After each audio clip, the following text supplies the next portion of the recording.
Deepa Das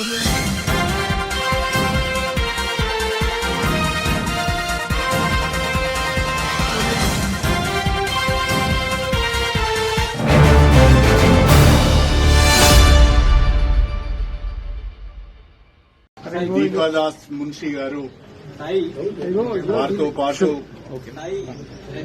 AICC సెక్రటరీలు చౌదరి గారు, విష్ణు గారు, ఏఐసిసి ప్రతినిధులుగా, పిసిసి ప్రతినిధులుగా సోదరులు మల్లు రవి గారు, సోదరులు సంపత్ గారు, సోదరులు డాక్టర్ సత్యనారాయణ గారు, రోహిత్ రెడ్డి గారు, వీళ్ళందరూ కూడా ఈరోజు మా ఇంటికి రావడం జరిగింది.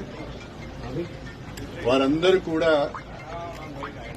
అటు ఏఐసి నుంచి ఏఐసిసి నుంచి ఇటు పిసిసి నుంచి మీరు పార్టీలోకి రావాలి, తెలంగాణలో కాంగ్రెస్ పార్టీని బలోపేతం చేయడానికి మాతో కలిసి పనిచేయాలని చెప్పి ఒక ఆహ్వానం నాకు ఇచ్చారు.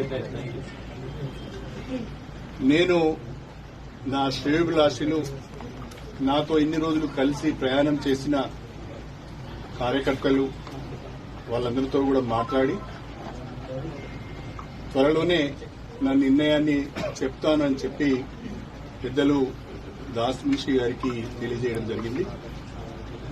In a day or two I will take a decision after consulting my followers and after consulting my well wishers and my workers.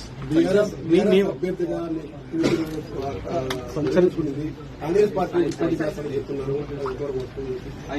ఇక కాంగ్రెస్ పార్టీలోనే చేరలేదు.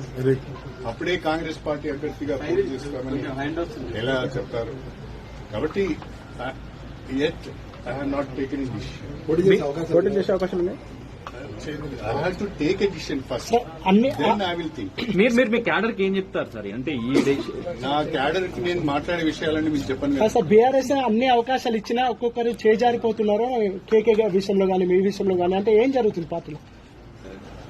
For various reasons party is losing ground. For various reasons people are moving away from BRS. So, to serve the people and to do something for the constituency, we have to take a decision. We have to take a call. ఉమ్మడి వరంగల్ జిల్లాలో